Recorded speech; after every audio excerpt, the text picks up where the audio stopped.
We're going to take a look at SPY here on the weekly chart. You can see that basically our body of this candle in here still has some indecision, but we still have this long upper wick in here. That basically shows that there was volatility and now everything is trying to even out.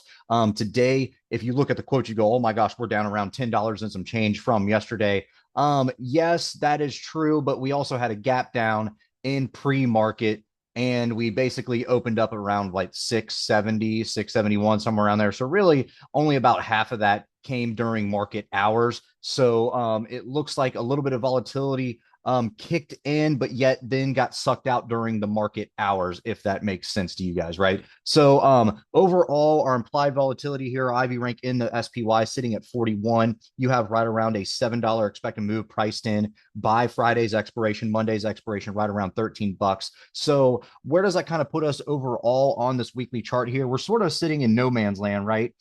We keep on talking about the 652. That's where we really want to be. Obviously, we had those lows of 656 and 657 coming in those after hours in the early morning back at the beginning of the week. So that is going to be a little hiccup for us as we work our way down there. But really, that is where we want to be to start actually for sure getting long and knowing we're going to get a huge rip. But until then, we're kind of letting the chart kind of dictate things. And today wasn't really that much help where we kind of gapped down and then just kind of lingered out, right? So instead of having those big vicious moves again, we still had a $4 move, which is relatively large, but compared to what we just seen the past 2 weeks, it's really nothing, right? And that's what the options are kind of telling you too. So if you notice your options prices, they didn't really expand and contract as much as you would think they would on a $4 move, just because of the moves that we had in the past few weeks or so in the overall markets.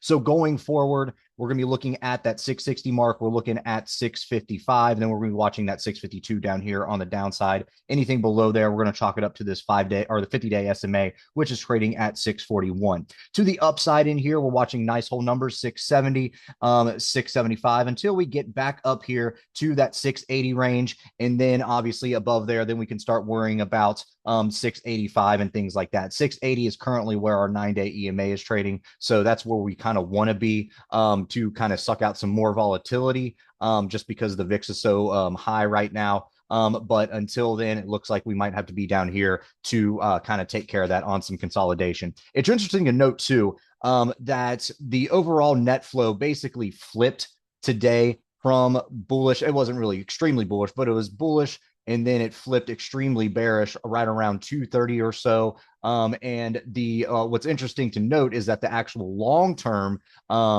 net flow was extremely bullish up until that point. So it looks like longer term people were buying calls until around 2:30 or so. Then everything kind of switched to that bearish mode. But the overall net flow, taking short-term 0 DTE and those long-term together was slightly bullish, and then it had that drastic flip. So it's interesting to kind of keep in the back of our mind that, hey, longer term, it looks like people were actually buying those calls up today. But, we can do with that information what we will. On the chart, though, all we care about is going to be those nice whole numbers, 655, and then 652 down here. And then on the upside, we're worried about 660 and then 660 and 675.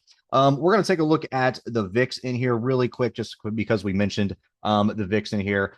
So you can still see we're extremely elevated in here, sitting at 27 in here. We mentioned that if we are still going to be below this 28 level and in between this 23, it's probably going to consolidate in here. And might be the new norm for quite some time. So it looks like everything is kind of doing what we thought it would. And especially on days like today, where you have it elevated and then it kind of sucks out, but then kind of goes back in, right? So it's kind of interesting to see the correlation between the overall VIX and the overall market. We're going to take a look at the Qs since we did just talk about SPY in here. You can see more indecision on the day. We actually ended green, we're still green on the week for this candle in here, but we are down below that big key $600 area.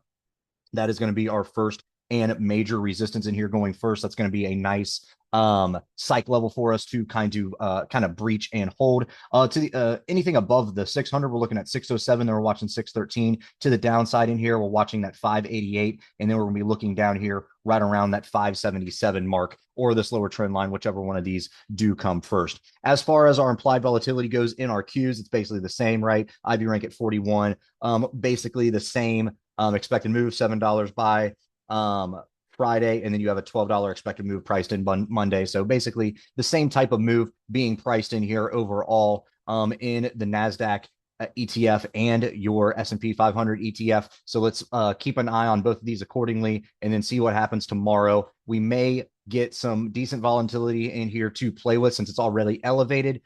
So it just depends on, is it going to increase or are we just going to suck everything out? We're just going to get a nice big rip in here up to those key levels that we just mentioned. That's going to be kind of the question, but we'll see what happens in here tomorrow on our last trading day of the week. And we're going to see where these candles close out. And then we're going to see what happens over the weekend as we continue with this war in the Middle East. All right, guys, if you like this video, make sure to check us out on all of our social media. We also have a Discord service if you are interested, and you can find all of our socials in the description below.